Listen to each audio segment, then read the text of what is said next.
J'ai l'impression que le prof, il veut vraiment suivre son plan de cours, OK? C'est comme vraiment important de suivre chaque heure. Mais c'est pas ça la réalité en ce moment. On peut pas suivre chaque heure, tu sais, ça marche pas, là. C'est parce qu'en fait, le prof en ligne, il va aussi 3 fois plus vite.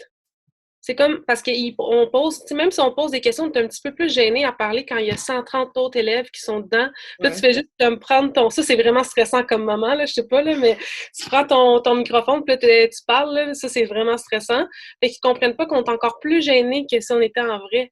Moi, je dirais qu'il y avait un petit truc aussi, surtout avec les examens finaux. À mon école, il avait parlé des faire des examens proctored qu'ils appellent. Je sais pas comment on dit ça en français, mais c'est comme ils te surveillent avec ta webcam puis ton micro. Puis il y avait beaucoup d'affaires les étudiants, on était tous pas trop sûrs avec les programmes, le type de programmes qu'ils utilisaient, puis si c'était comme legit qui nous observent pendant qu'on faisait nos examens. Puis je pense que ça a mis beaucoup de stress sur beaucoup d'élèves quand ils ont annoncé qu'une couple de nos examens allait être surveillée sur nos ordi. Il faut qu'on download un programme sur un ordi qui accède notre micro, qui accède notre C'est caméra. bizarre, ça. Fait que c'est sûr, ça ajoutait du stress un peu, je dirais, quand ils ont parlé de ça, les examens finaux. Tout le monde était comme pas trop sûr. Fait que si, pour clarifier ça, si c'est la démarche qu'ils veulent prendre la session prochaine, c'est s'ils prennent avance, pour expliquer bien aux étudiants comment ça marche. C'est sûr que je pense que ça enlèverait beaucoup de stress par rapport à ce sujet-là pour beaucoup de monde, là. Je pense que c'est simplement qu'il faut qu'ils revoient leur façon d'évaluer parce que c'est justement clairement qu'il y a un examen, mettons, à choix de réponse que quelqu'un pourrait faire à ta place, ben c'est pas approprié pour ce type d'enseignement-là. Il faut faire, mettons, plus comme des essais que, tu sais, justement, que quelqu'un va pas aller prendre une vingtaine d'heures de son temps pour faire à ta place, tu sais, parce que c'est chiant, puis on le fait parce qu'on est à l'école, tu sais. Fait que c'est des essais ou sinon, tu sais, justement, des travaux pratiques où il faut faire comme des recherches ou c'est quelque chose qu'il faut plus s'investir, mais qu'on peut faire petit peu par petit peu plutôt qu'un appointment, genre un rendez-vous à un moment donné, que tu sais, justement, que ça ne fit pas nécessairement avec tout le monde, puis que c'est là qu'on fait le travail, puis que c'est pour une courte durée. C'est juste qu'il faut revoir la façon d'enseigner. Puis moi aussi, je rajouterais que peut-être si c'est possible, que les profs donnent comme plus de matière en même temps, puis que l'élève soit capable de faire la matière quand il veut. Parce que, mettons, les classes qu'on a eues à distance, moi, j'ai un professeur qui a tout donné sa matière, puis j'en ai un autre qui l'a donné à chaque semaine.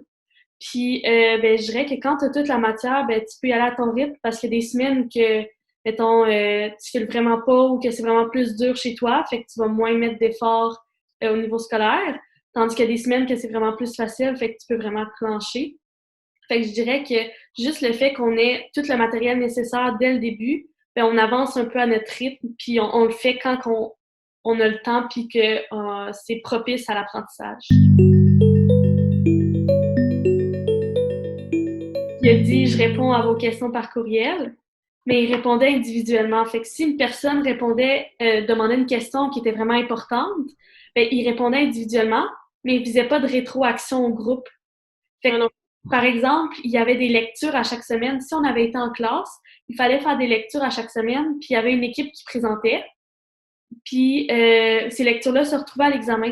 Mais il a dit à un groupe d'étudiants que les lectures n'étaient pas à l'examen final vu qu'on était à distance, mais il l'a pas dit à tout le restant des gens. Genre, il l'a dit comme une semaine avant l'examen. Ouais, la communication, je pense que c'est vraiment un mot-clé que les profs, il faut qu'ils retiennent parce que, tu sais, justement, vu qu'on les voit pas nécessairement en fait, qu'on les voit pas à chaque semaine comme normalement, il faut qu'ils nous donnent un suivi constant, qu'ils fassent des mises au point avec les élèves, justement, parce que comme c'est pas aussi clair que quand on est en présentiel, quand c'est juste par écrit, mettons, dans un plan de cours.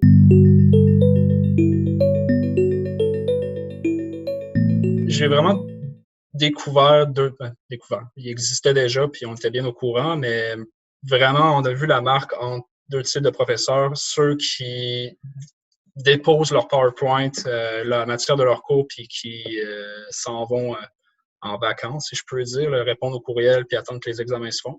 Puis il y a ceux qui donnent les cours en virtuel. Sinon, vraiment, juste la flexibilité des professeurs, je pense qu'il va faire la différence entre des élèves qui réussissent et des élèves qui éprouvent des échecs.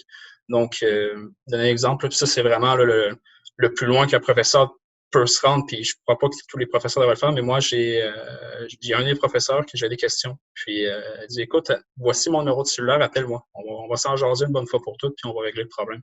Ça a vraiment skippé et passé plusieurs étapes de courriel, de OK, on se rencontre à telle heure, puis là, OK, mon ordi, il marche pas parce qu'il y a X raison. On s'est appelé, ça a pris une demi-heure, on a discuté on s'est dit ce qu'on avait à dire, puis après, à la fin, je comprenais, puis j'étais capable de continuer. Fait que ça, c'est vraiment la limite personnelle, que la plus haute frontière qu'on pourrait atteindre. Avant de se rendre jusque-là, il existe d'autres moyens technologiques qui permettent une relation professeur-élève plus professionnelle. Mais je crois que si des professeurs s'enlignent vers cette direction-là, avec un certain degré de dynamisme et d'interaction avec leur auditoire, puis de se mettre la face, on va se le dire en bon québécois, de se montrer à la binette, là, ça fait vraiment la différence. Puis je pense que c'est comme ça que des cours à distance vont avoir un bon taux de succès versus d'autres cours qui, malheureusement, vont être portés porteurs d'échecs.